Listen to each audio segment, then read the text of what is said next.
ayat yang ke-16, yaitu tentang jalan keselamatan, jalan kedamaian, dan jalan kesejahteraan. Subuh salam. Salam ini maknanya banyak. Nanti kita kaji. A'udzubillahi minasyaitonirrajim. Bismillahirrahmanirrahim. Yahdi bihillahu manittaba'a ridwanahu subuhas salami wa yukhrijuhum minadh dhulumati ilan nuri bi'idnihi wa yahdihim ilaihi ila siratin mustaqim wa yahdihim ila siratin mustaqim. Al-Maidah 16. Yahdi nuduhaken bihi kelawan kitab kitab Quran sapa Allah nuduhaken man ing sapa wae ittabaha kang hale manut sapa man utawa mengikuti sapa man ridwanahu ing ridhone Allah nuduhaken subuhas salami ing pira-pira dalane keselamatan, dalane kedamaian, dalane kesejahteraan. Ulama Indonesia menerjemahkan salam itu seperti itu. Wa yukhrijuhum lan ngetohaken sapa Allah ing man ditohaken minat mati saking pira-pira pepeten ilan muri maring cahaya diidnihi kelawan irine Allah wa yahdihi lan nuduhaken sapa Allah iman dituduhaken ila siratin maring dalan mustaqimin kang bener. Al-Maidah 16. Dengan kitab Al-Quran inilah Allah menunjukkan, mengarahkan, membimbing terhadap siapapun yang mengikuti ridhonya, diarahkan, dibimbing, ditunjukkan kepada jalan keselamatan, jalan kedamaian, dan jalan kesejahteraan. Subuhas salam itu artinya salam tiga itu: keselamatan, kedamaian, kesejahteraan. Salam yang keempat itu salamnya ibu-ibu, yaitu salam laos. Jadi kapan tuku salam teng warung mesti karo laos. Nek sing dibumbuni niku jangan. Tapi nek sing dibumbuni niku nasi uduk mboten kalih laos, namung salam bimawon. Nasi uduk mboten tutup laos. Wa yukhrijuhum minadh dhulumati ilan nur bi'idnihi. Dan Allah dengan Quran itu akan mengeluarkan siapapun dari alam gelap menuju alam terang. Menyimpang itu kegelapan. Permusuhan juga kegelapan, tidak damai. Apalagi tidak sejahtera. Inilah gelap yang bertumpuk-tumpuk, tersesat, penuh permusuhan, tidak sejahtera. Orang kalau sampai tidak sejahtera, bisa buas, sehingga milik orang lain pun bisa diserobot, karena tidak sejahtera. Nah, Quran membimbing siapapun ke arah agar orang itu tidak di dalam gelap seperti itu. Artinya kalau di jalur yang menyimpang ini gelap, penuh permusuhan juga gelap, tidak sejahtera juga gelap. Ibarat kata itu hidup dalam tempurung. Peteng jejak, orang perlu ngendi-ngendi, ning rumah saya bener. Dan mindsetnya itu ya di lingkaran itu saja. Sehingga menganggap di luar itu semuanya ancaman. Sehingga hidupnya dikaji hanya bertahan. Orang yang hidup seperti itu nggak mungkin bisa sukses. Ya. Karena menganggap di luar semuanya ancaman, sehingga hidup hanya bertahan. Ya. Sehingga nggak ada waktu untuk merdeka. Tapi dengan Al-Quran ini, ya, Allah akan mengeluarkan kata itu dari tempurungnya. Wa yukhrijuhum minadh-dhulumati ilan nuri. Sehingga kata yang ada di dalam tempurung ini tidak bisa keluar sendiri. Harus ada yang mengangkat tempurungnya agar kata itu bisa keluar. Dan ini bisa dirasakan. Ya. Saya merasakan itu. Sangat saya beruntung karena Al-Quran. Ya. Saya sudah mengenal Al-Quran. Tapi saya masih dalam ketersesatan. Sehingga tidak ada kemerdekaan. Perasaannya yang paling benar saya, di luar saya semuanya salah. Sehingga sempit. Sampai saya duwe anak loro, ya, hidup seperti itu. Padahal ya ukuran pemahaman agama, nggak kurang dianggap kiai, ya, dianggap orang yang paham betul tentang agama. Tapi saya masih berada di tempurung itu. Mindset saya itu masih mindset di dalam tempurung. Sehingga hanya benarnya sendiri, di luar saya semuanya salah. Ya, karena dianggap semuanya salah, akhirnya mereka dianggap musuh, dianggap ancaman. Kapan orang yang berbeda pendapat dianggap ancaman. Nah, ternyata kehidupan seperti ini memang ada yang menggerakkan. Ya, ada yang menggerakkan agar umat ini tidak tahu kitab sucinya sendiri. Mereka menciptakan bacaan-bacaan untuk membelokkan, ya, agar umat ini tidak memahami kitab sucinya. Sehingga dari kehidupan mereka ya ibarat orang berpikir dalam terowongan. Okay. Sehingga ya yang dianggap benar ya yang ada di dalam terowongan itu.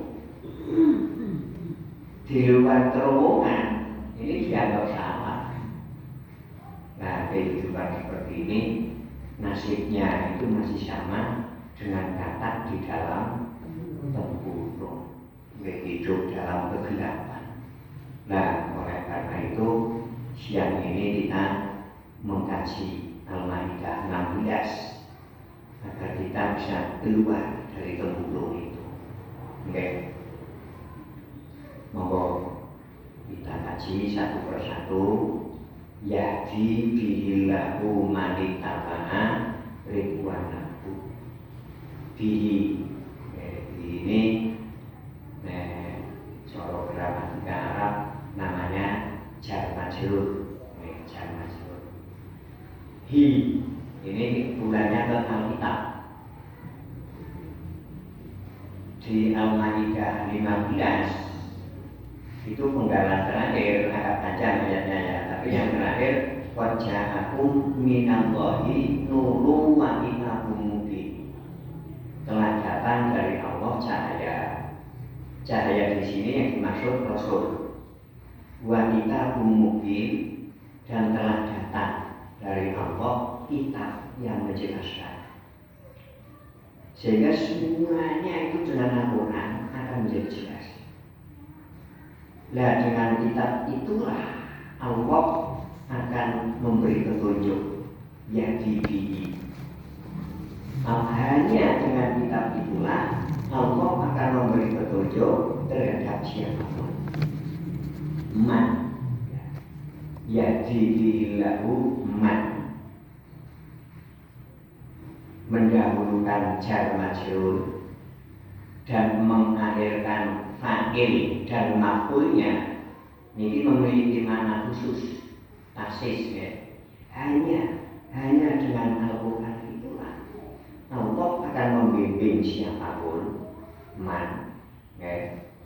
Man ini ya, zaman kula ngaji ke pondok itu jenenge isim makrifat mausul mustarok ya. Jadi isim makrifat itu wonten 6, sing kaping 6 niku isim mausul niku. Jadi ini termasuk man mausul mustarok. Nggih, artinya mustarok itu mufradnya masuk, jamaknya masuk, tasniyahnya masuk, mudzakarnya masuk, muannasnya masuk. Itu menurut gramatikanya seperti itu. Tapi menurut konteks sekarang yang dimaksud mustarok adalah siapapun kita. Ya. Kita tidak terikat dengan yang melatar belakangi kita. Ya. Entah kita ini mengkawai istilahnya hidup dimanapun, tidak dibatasi sekat geografis ya. Ya, orang bisa masuk, Madukoro bisa masuk, Amerika bisa masuk, Eropa bisa masuk. Jadi tidak dibatasi kebangsaan, tidak dibatasi geografis. Siapapun yang melatar belakangi kita, entah kita masih muda, atau kita sudah empok perot, itu masuk semua dengan mandi. Apakah kita sebagai bapak-bapak, apakah sebagai ibu-ibu, masuk semua ini. Apakah kita sebagai petani, sebagai buruh, sebagai direktur, sebagai bahkan pengangguran. Saya ini termasuk pengangguran. Sebab KPK kan bukan pekerjaan sinau, bukan. Pulau gawean itu sinau itu. Siang malam, pagi sore itu saya di depan Al-Quran. Karena saya milih menjadi dai, sehingga saya bertanggung jawab dengan pilihan saya sendiri. Pertama, saya tidak boleh tersesat. Ya, dai itu sama dengan driver, harus melek. Sopir kok ngantukkan, ya tidak sampai tujuan. Jadi driver itu harus melek, karena bertanggung jawab membawa penumpang sampai tujuan dengan selamat. Ya, dai seperti itu. Ya. Membawa umat sampai ketemu Allah. Sehingga kalau dai ini tidak melek, persimpangan itu ada. Dan tidak melihat gejala itu. Wah, ini menyimpang, wah ini jalan naik, Rosnellen harus ditambah, ya kan? Wah ini jalan lapang, ya, Rosnellen terus ditambah lagi. Wah ini turun untuk membantu rem, Rosnellen harus dikurangi. harus melihat itu. Ya. Kalau tidak, sopir kok tidak melihat gejala, wah juara apa, terus naik, prosnya itu tidak dikurangi, tekan tengah-tengah, gembos, gitu, jadi sopir itu harus melihat gejala. Dai juga seperti itu. Wah ini gejalanya sudah penuh penyimpangan. Saya melihat itu, maka saya ke Al-Quran terus. Nah dengan Al-Quran itulah saya melihat Allah akan mengarahkan kepada jalan keselamatan, jalan kedamaian, dan jalan kesejahteraan. Hanya dengan Al-Quran ini dan siapapun. Inilah gaya bahasa Al-Quran. Tidak pilih kasih, ya, tapi menggunakan lafal man. Siapapun itu artinya entah kita sebagai orang yang hanya tamatan SD atau bahkan mungkin tidak tamat SD atau tamat S3, tidak peduli siapapun, asalkan orang itu di dalam mengkaji Al-Quran ada niat mengikuti ridhoipun Gusti Allah. Rahasia ini, jadi setiap panjenengan sering saya sarankan minimal umat Islam punya Quran terjemah, minimal itu. Jangan saya belajar sendiri. Makin buka Al-Maidah 16, sehingga diikuti terekam. Nah, karena hanya dengan Al-Quran inilah Allah mengarahkan siapapun kepada jalan keselamatan. Berarti tidak ada kitab lain yang menunjukkan pada jalan keselamatan selain Al-Quran ini. Tidak ada kitab lain. Bahkan Taurat, Injil pun, seandainya Nabi Musa dan Nabi Isa masih hidup, sekarang tetap harus menggunakan Al-Quran. Itu yang jelas kitab lain. Apalagi malah kita hidup menggunakan kitab bumi. Beruh karangane, wah ini makin berisiko tinggi.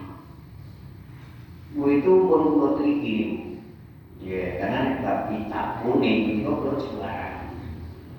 Kayak jam itu belum bisa.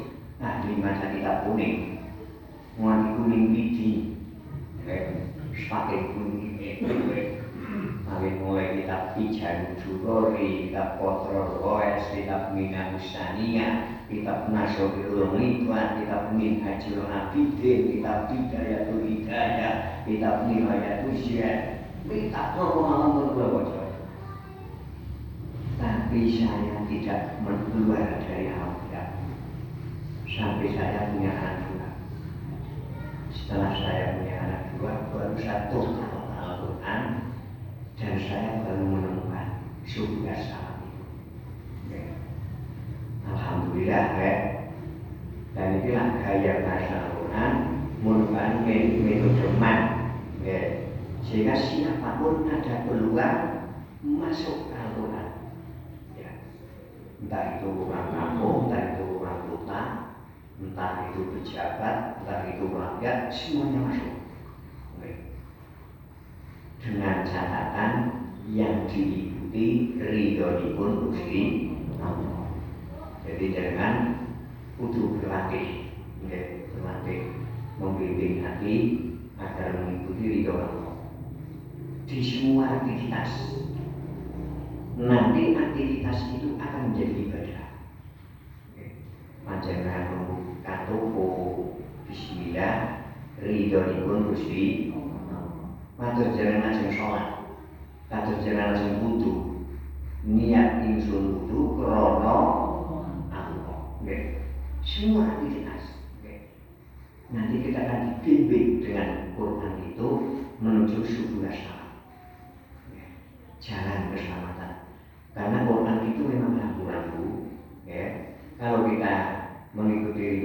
Allah, maka mata hati kita akan melihat, wah ini tidak benar ini, wah ini benar, itu seperti itu. Oke, ini jelas sudah salah. Manit tabaha ridwanahu, siapapun ya, yang mengikuti ridho Allah, Allah akan mengarahkan hanya dengan Quran ini menuju jalan keselamatan, menuju jalan kedamaian. Sebelum saya ke Al-Quran, walaupun sudah belasan kitab atau ribuan kitab yang saya baca, tapi saya masih merasa seperti katak dalam tempurung. Ya, saya masih berpikir musuh agama seperti ini. Ya, wah ini tetap belum beres. Ya, masih merasa benarnya sendiri, masih merasa orang lain salah. Ternyata setelah saya punya puasa total Al-Quran, malah justru saya yang salah. Jadi Quran itu kitabnya bisa bicara. Saya merasakan itu. Saat belum melewati surat At-Taubah, saya pelajari betul, saya renungi, saya pikirkan, saya pahami. Ayat demi ayat itu berkata begini, betul, kenapa DPT dimunafik, mancen kan? Jadi itu yakin itu. Saya menyadari melihat ayat demi ayat, betul, DPT tetap dimunafik, Seandainya orang lain yang mengatakan saya, jadi munafik, bisa jemput bendo, kalau muni itulah yang saya rasakan. Quran itu ada unsur mujizatnya. Buku yang hidup itu ya Quran. Nah, oleh karena itu satu persatu ayat demi ayat nanti akan membawa kita ke sana, ke jalan keselamatan. Saya merasa damai. Ternyata di luar saya bukan musuh, tapi saudara. Itu ya. Nah, karena saya sudah mulai merasa saudara, saya sering diundang di masjid yang bukan masjid kelompok saya. Jadi, karena yang saya baca Quran terus, saya mulai diundang di masjid sana, di masjid sana lagi. Jebut ini sedulur, biar tak nyarani musuh. Ini, Masya Allah. Ternyata memang ada gerakan kita sebagai Islam, tapi Islam yang tidak memahami kitab sucinya sendiri. Akhirnya cara berpikir kita yang persis kata dalam tempurung itu, membenarkan diri dan menyalahkan orang lain. Sehingga walaupun kita di NKRI yang kita cintai ini sebagai mayoritas, hampir 90%, tapi tetap belum bisa berbuat apa-apa. Karena kita belum memahami kitab sucinya sendiri, belum berada di jalur yang selamat, belum berada di jalur damai, belum berada di jalur sejahtera. Kalau sudah di jalur itu, kita pasti bisa membangun kampung kita sendiri, membangun NKRI yang kita cintai. Karena segi rezeki SDA kita memang luar biasa.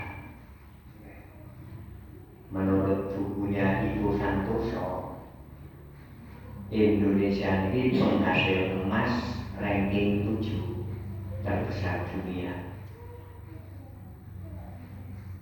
Tapi menurut teman saya yang sekarang kerja di Jakarta, saat saya mendiskusikan bukunya Ibu Santoso, beliau mengatakan, itu keponakan saya. Sekarang Indonesia penghasil emas sudah bukan ranking 7 tapi ranking 4. Indonesia penghasil emas ranking 4 terbesar dunia. Tapi sejak kecil saya tidak pernah melihat emas. Dongeng cilik kula sok weruh emas ning nang untune Mbah Kakung. Masya Allah. Mbah Kakung gerak urung nemen. Untune wis rebutan catur. Ngertos catur jenengan? Napa? Tang. Buah pakane ilmu. Ya. Tang iki pada maju. Arep ngongkek emas. Itu kita. Ya.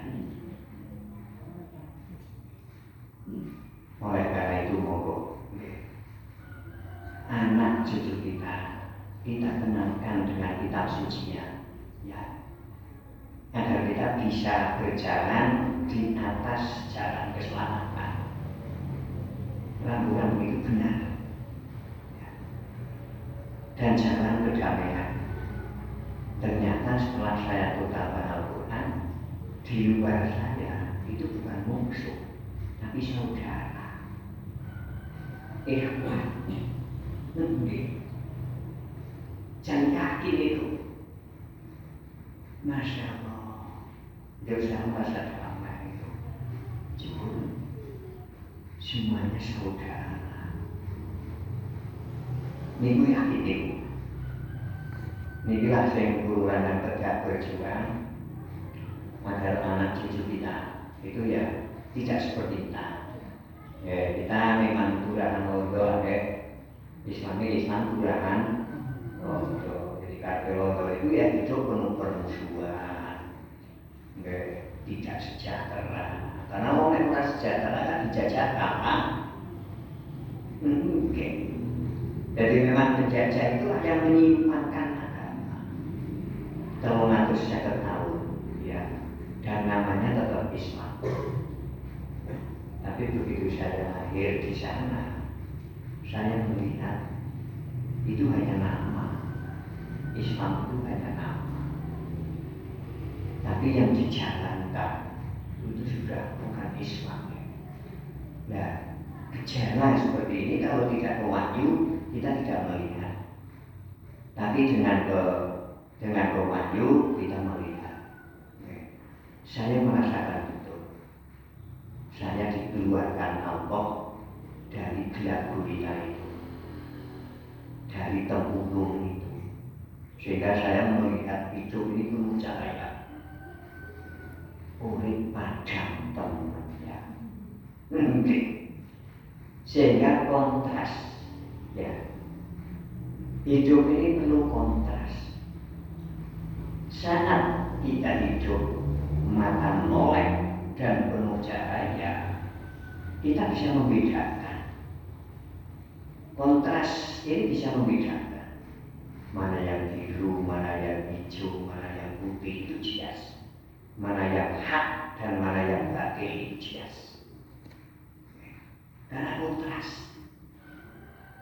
Sedangkan kalau kita tidak memahami wahyu, itu remang-remang. Remang-remang itu umpama ilang semada anak piye jenenge apa? Abu-abu. Ora genah kowe ilang apa? Putih. Nggih. Tidak kontras. Nah, oleh karena itu agar kita hidup ini melek dan ada cahaya. Ya kita harus keluar dari tempurung itu. Yuhiju minadulumati ila nur bi'irnihi, dan harus ada izin dari Allah. Karena Al-Quran adalah kitab sucinya Gusti Allah, dan diturunkan dengan ilmu pun Gusti Allah. Berarti bukan buku murahan, sehingga harus ada legalitas dari Allah. Berbeda dengan buku-buku karangan manusia. Sudah ada tulisannya mega bestseller, Tapi siapapun bisa menikmati. Tapi Quran tidak, harus ada izin dari Allah. Biidnihi. Siapa yang mendapatkan izin dari Allah? Ya siapapun yang orang itu mengikuti ridhonya. Manitaba'a ridwana. Inilah rahasia niat. Sedangkan niat ini pekerjaan yang sangat tersembunyi dan sangat rahasia.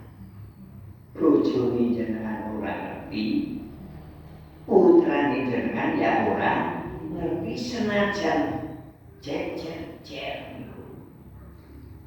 Hanya Allah yang tahu niat kita. Ini ya. Jadi pekerjaan yang paling rahasia dan tersembunyi. Tidak ada yang tahu. Walaupun itu pasangan paling setia. Yang tahu hanya Allah dan pemilik niat itu. Inilah rahasianya. Siapapun yang tahu sejarah Islam secara detail pasti mengerti tentang kisah Nuh keluarganya. Pasti mengerti. Dia ini tidak tanggung-tanggung. Mondokipun wonten ing Mekah. Mungkin. Dan sejarah seperti itu. Keluarganya harus merubah nama dengan salah satu nama yang ada di Asmaul Husna. Ada yang tahu itu Al-Ghafar. Ya. Hurufnya merubah nama menjadi Abdul Ghafar. Ini orang tanggung-tanggung ini. Mondok dinamakan jenenge Dul Ghafar. Dan banyak surah-surah Al-Quran yang hafal. Bahkan ada sejarah yang mencatat hurufnya hafal Al-Quran. Tapi mengapa gagal? Hurufnya tidak bisa menikmati Quran sebagai petunjuk. Hurufnya tidak bisa menikmati Quran sebagai subuh salam. Ya. Jalan keselamatan, jalan kedamaian, jalan kesejahteraan. Hurufnya gagal menjadi itu. Padahal mondok itu Mekah jenenge Dul. Wah, jeneng pol Islam itu kan itu. Tetap gagal, tidak menikmati Quran sebagai pengalaman hidup. Karena kok salah niat. Hurufnya mempelajari Al-Quran detail sampai banyak yang hafal. Itu tidak niat mencari ridho Allah, tapi niat ingin membahagiakan raja yang ada di Belanda. Raja Sinten Naga Sumatera.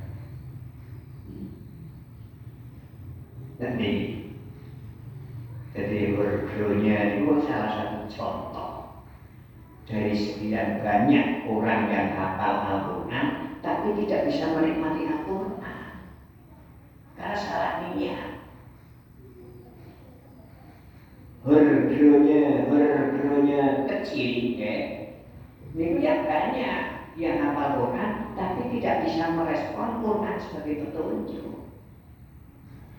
Tetap belum berada di jalur keselamatan karena belum damai dan tidak mungkin sejahtera karena masalah niat.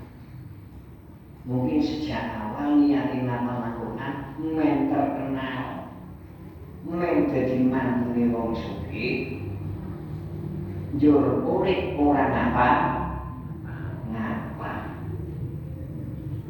Ini bukan mungkin salah niat, sehingga tidak bisa merespon Quran sebagai sebuah salah. Nah, oleh karena itu, monggo kita niatkan tentang semua aktivitas. Kulo niku ambendina niku memperbarui niat. Kulo dibel Pak Dokter Dinyati, ya Allah, bimbinglah saya menuju itu. Ngantos kulo wau medal sing omah. Nggih, kulo memutuskan omah, ya Allah, bimbinglah kulo menuju itu. Karena wis niat saking omah menuju itu Allah. Kadang-kadang tekan tempat pengajian ngalih-alih iku yakin. Iku yakin. Karena setan itu kata leren bukan orang panjenengan. Mana ibu orang orang tahu setan. Oke, nasihat. Jadi orang tuh ngaji hujan niat itu menceng terus orang sadar itu. Nah, karena dia di pekerjaan sangat tersembunyi dan sangat rahasia, lah monggo agar dia jadi refleks, kita latihan terus. Latihan. Setiap aktivitas kita niatkan menuju ridho Allah. Nanti Allah akan memberi legalitas. Izin diiringi. Izin itu maknanya izin. Izin itu bisa legalitas. Jenengan duwe ijazah. Belum dilegalisir oleh kepala sekolah. Dia belum melamar pekerjaan. Ribut. Ya mesti orang payu ditolak. Dan lembaga yang dilamar, umpama ibu yang melamar, Bu, niki dilegalisir ijazah dengan ini. Niki derek konten legalitas. Padahal sudah tamat ya. Sudah ada bukti tamat, jenenge ijazah. Tapi karena belum ada legalisir, berarti kan belum ada izin. Maka izin dari Allah adalah semacam legalitas dari Allah. Bagaimana caranya mendapatkan legalitas dari Allah? Mengikuti ridhonya. Hanya ngeklik hati, hanya ngeklik niat mengikuti ridho Allah. Wah, tidak perlu modal, ya kan? Mendapatkan legalitas dari Allah itu nggak perlu legal nopo, berjuara harus minta formulir dulu. Nanti di dalam formulir harus mengisi umur, data tempat, data pekerjaan, Islam itu mudah sekali. Tinggal ngeklik hati. Mengikuti ridho Allah. Allah sudah memberi izin, sudah melegalisir, mengizinkan kita memahami Al-Quran. Padahal seluruh guru-gurunya itu paham betul kandungan-kandungan Al-Quran, paham betul. Mengalimnya melebihi kita. Kita kalau tidak menggunakan terjemahan, ya tidak paham. Senang karena tahu betul gramatika Arab, paham betul. Karena dia cerdas.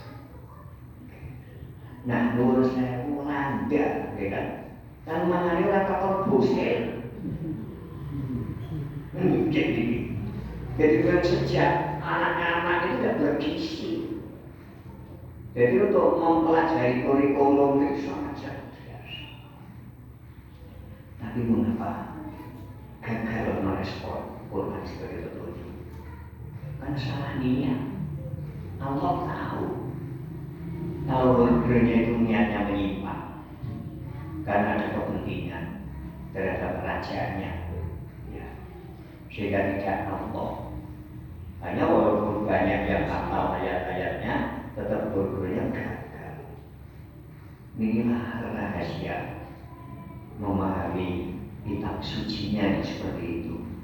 Kita memiliki terjemahan, minimal itu, kemudian setiap kita aktivitas, kita latih hati kita mengikuti ridho Allah, dan hanya Allah yang tahu, dan kita sendiri. Kita latih betul, dan itu bisa kita rasakan. Ya, saat saya dakwah masih penuh kepentingan, saya juga tidak pernah damai. Mungkin. Tapi saat saya mulai dilatih menuju ridho Allah, alhamdulillah, alhamdulillah bisa merasakan. Dan saya merasa hidup ini penuh cahaya, kontras. Kita sudah melek, ya, sudah melek, tapi tidak ada cahaya. Persis waktu kita jam 2 pagi mati listrik, padahal cucu kita kan langsung nangis. Dua jenengan langsung niat, langsung luruh HP, jebul malah saya ditubruk lemari. Kelihatannya acak, tidak terlarang, walaupun tidak melek, tapi tidak ada cahaya. Ya.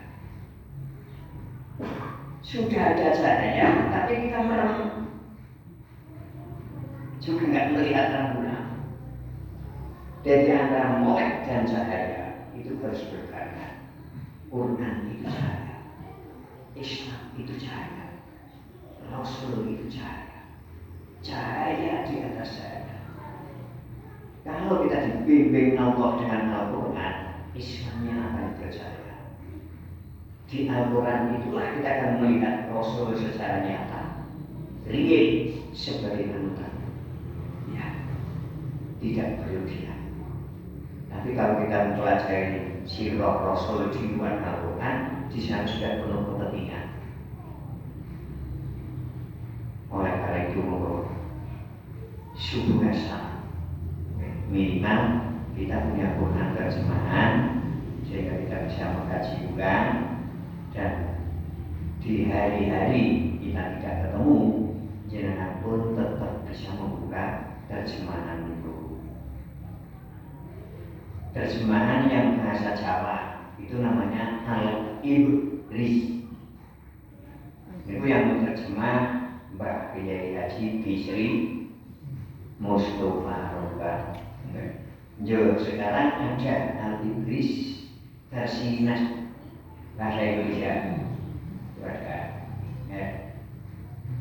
Jangan saya bisa memanfaatkan IT ini, insya Allah kan itu konten.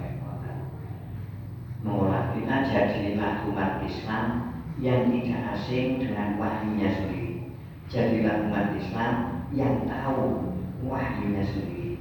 Nanti akan melihat bahwa wahyu itulah sebuah salam.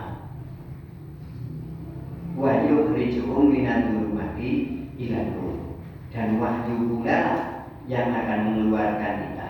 Allah akan mengeluarkan kita dengan Al-Quran itu dari alam gelap menuju alam terang. Sehingga hidup ini luas, ya. Sehingga pikiran kita sudah tidak dibatasi oleh sekat-sekat golongan, oleh sekat-sekat kebangsaan, oleh sekat-sekat pribadi yang pecah. Ya. Saya lahir di tengah-tengah agama yang pribadinya itu pecah, jadi sulit dipersatukan. Ya, karena memang ada gerakan untuk memecah belah. Inilah rahasia mengapa kita mayoritas tapi belum bisa berbuat apa-apa. Ya, karena kita seperti itu. Ya, tidak mengenal wahyu sendiri, sehingga kita tidak bisa berada di jalur selamat. Kita masih gelap berada di jalur menyimpang. dan kita belum bisa ada kedamaian karena masih menganggap diri kita adalah musuh. Otomatis pergaulan kita itu ya hanya di lingkaran tempurung itu, sehingga tidak mungkin sejahtera. Ya. Karena yang namanya hidup di dalam tempurung, ya laler siji di pangan kodok itu kan umat ini tok. Ya seorang mungkin sejahtera. Begitu kata keluar dalam tempurung, jebul laler ke. Zaman dulu hari, kapan dulu tersembungan disuruh ketan, itu ketannya orang katon. Karena digerusung, lalu ini buang kongi jualan ming sembungan kan mayoran. Wah, kalau ini, Masya Allah, bahwa ternyata yang membuat kita sempit ruangan, sempit mindset. Ini memang ada gerakan agar kita di dalam tempurung itu. Ya, kita kenal Al-Quran. Ternyata Al-Quran inilah yang akan membawa kita pada rambu-rambu yang benar, sehingga kita akan sampai kepada jalur yang damai dan akan dikeluarkan Allah dari alam gelap maghfirah.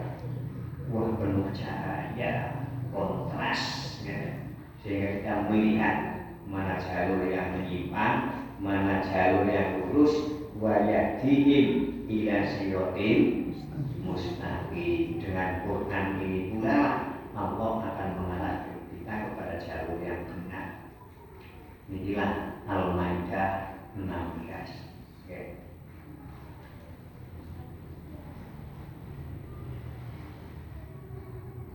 Masih ada waktu 7 menit.